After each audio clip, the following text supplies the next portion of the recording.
O zi bună tuturor, mai puțin celor care fac furt de identitate.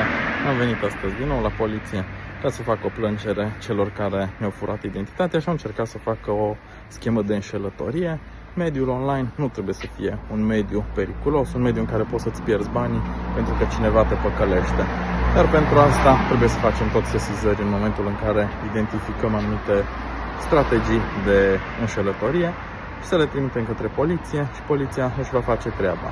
Vreau să vă amintesc că ultima oară când am fost la poliție și am făcut o sesizare de amenințare, cei care au făcut acea amenințare nu doar că au fost pedepsiți, dar au ieșit și public, au spus că este o glumă și au cerut scuze, dar în mod clar și-au schimbat comportamentul online și cel mai important, nu cred că o să mai fac așa ceva.